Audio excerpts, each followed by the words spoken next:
Corey Spargos here for Slap News, and I'm with John Davis the night before the biggest fight of your life. How you doing, my man? I'm doing great. Thank you guys for coming by. Absolutely. We're here in John's hotel room. Just how is it emotion? How is the feeling? Has it sunk in yet that you were going to be at such a historic event, Power Slap #1? My emotions are pretty steady right now. I just got to keep my mind straight. The opportunity at hand is a big one. Obviously, probably one of the biggest ones I'll ever get. So if I'm able to capitalize on it, I can't wait for what the future has to offer. To win that belt, what would it mean to you? I mean, a lot. Like I said, the opportunity in itself is great. And then everything that's going to follow with it. But to bring that home, all the hard work, because I've been busting my ass for this. It's not just me sacrificing for this. My wife and kids at home sacrifice every day with me. So it's mean the absolute world to bring it home to them. And then obviously a lot of friends and family that have reached out back home that really have given me, extra support that I didn't expect to come. Life's never easy. Obviously, from where you are, there's a big disaster going on right now in Ohio. What is it actually like there? I love Ohio, but that whole situation itself is scary for me because that train went right through my town. It had sparks coming off of it at that moment in time, at least from what I've been told, and a whole bunch of other stuff. But Ohio needs help. It needs to be taken care of properly, and I think people who are responsible for it at the end definitely need to be held accountable for what happened. Yeah, absolutely, I agree. Ohio seems to be hit with a ton of natural disasters, whether it, being there in Tornado Alley, there's definitely a lot of hardship that definitely hits Ohio, time and time again. But the people seem to be some of the most resilient people and some of the nicest people. I love Ohio across the board, and the people there are phenomenal. What makes it so? What makes an Ohioan? We have all 4 seasons in one day, so we have to be prepared for anything at all times. Adapt and overcome is definitely going to come out of Ohio. Look at the amount of, anything. You're going to get good presidents, good football players, and athletes of any sort from Ohio. We always have to be on our toes because you never know what you're going to get. You could get hailed on, like you said, a tornado. I just dodged one a couple years ago where we lived, so it landed on the other side of the road and went the opposite direction. So it could have just have easily been us. Yeah. It's always something there. Yeah. Growing up, what was your life like? As a young kid, I grew up on an ostrich farm out in the middle of nowhere in a place called Homeworth, Ohio, so I lived a very unique life for sure. Grateful for a lot of, once again, opportunities I had there that most people will never get in life, but it wasn't always an easy life, that's for sure. Mm-hmm. So, what would your day look like kind of growing up? Did you have to do chores? Did you have to take care of the animals? For the most part, whatever my dad needed help doing is what I had to go do, whether it was helping take care of the animals, chickens, goats, horses, we had all of it. Something always needed done. If it wasn't the animals, we had, the fireplace that would needed to be chopped for, or someone needed help doing work somewhere else that we could go give them a hand, because where I come from, a handshake and bartering with work was still a big thing, and definitely a respect builder. So you're a welder by trade. How did you get into that? Actually, a family member got me a job a few years ago in Pittsburgh as a truck driver, and they said they'd teach me how to weld. And then the next thing you know, I'm able to transfer that over. I've been doing 5 or 6 years now worth of welding, transfer that over to a good company not too far from home, and make a good living for myself. That's great.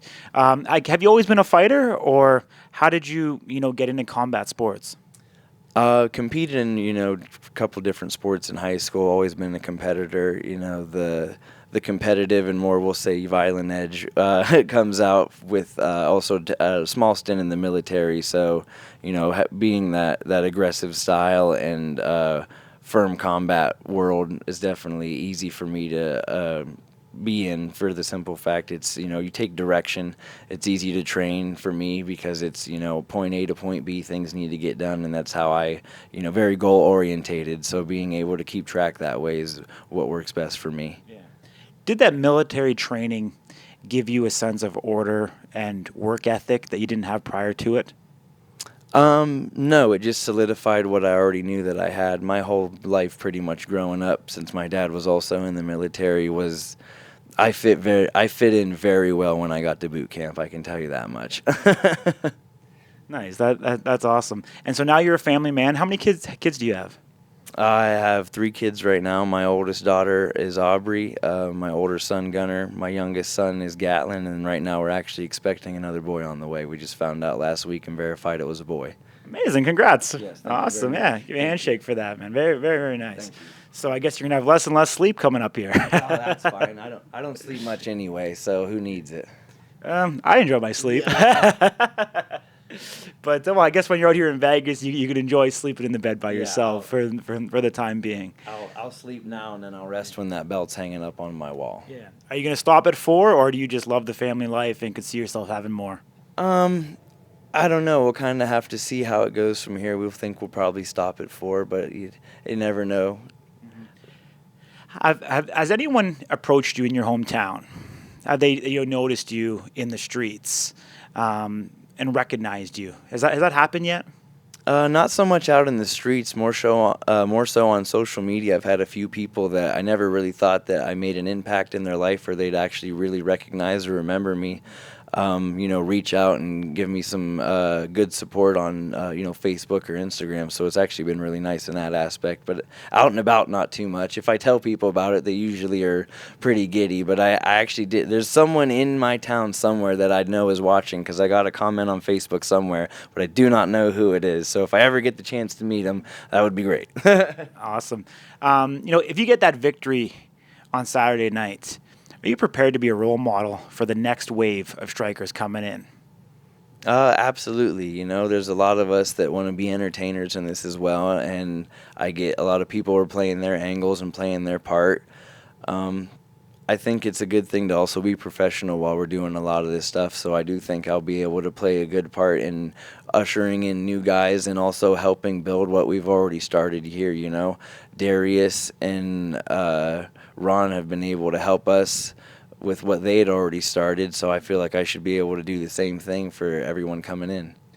In such a short period of time, do you feel like you're actually a veteran of Power Slap already? Absolutely, for the simple fact that of Power Slap itself, the OGs that were here last March, it was a whole nother thing at that time, and has progressed so much so fast, even though, right after we got home from that one, it definitely felt like it just took forever to find anything out or hear anything. And now I'm moving 100 miles a second. It's insane. Yeah. If you look back in the history, the average lifespan of a slapper is less than 2 fights. And the unique aspect of this show setting gave you a ton of experience in a very short period of time. We're talking a year time, you've already surpassed that. So I definitely think you can say that you are a veteran of the sport. Now you're getting ready for a title shot against Azael Rodriguez. What have you evaluated in his game? I wouldn't say I've evaluated too much of his game. I have gone back and kind of watched film recently, but nothing that stands out too much. I know we trained together because we were on the same team on the show, so it's not that I had to really evaluate him. I know he was learning the same stuff I was. It's just more so whether how he's been able to apply it and what all information he absorbed. Gotcha. Have you changed anything from December until now, the way that you've been training and preparing for this match?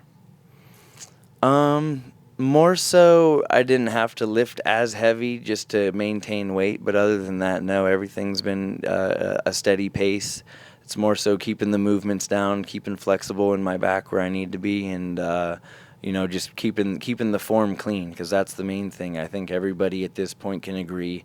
We all want to make sure these are clean fights with as little fouls as possible. I know that the athletic commission has had some rules meetings with you guys to try to take out some of the excess of clubbing, stepping, stuff like that. Are you worried at all about those rule changes, or are you embracing them? No, they really don't affect my game much at all, because honestly, from watching at least once again Ron and Darius their work in the past and the rule sets that they would come from, it was already predetermined in my mind how most of that stuff should go. So this is nothing new to me or really changes any aspect of what I have to do or my form or anything like that. Yeah. Right now, Vegas has you as the betting favorite going into tomorrow's matchup. Is there any added pressure for being called the favorite on the betting line?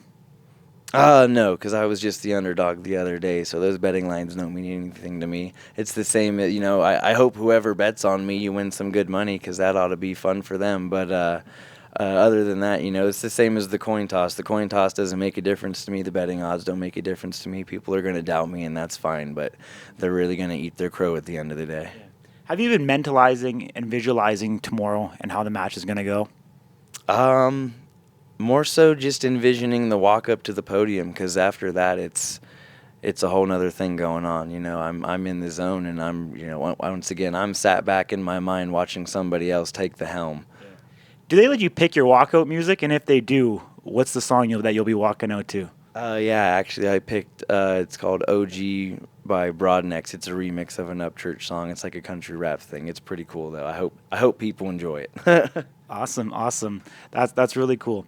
I've been told that the fight doesn't start until you get slapped that first time and something changes within your mindset. Is that true?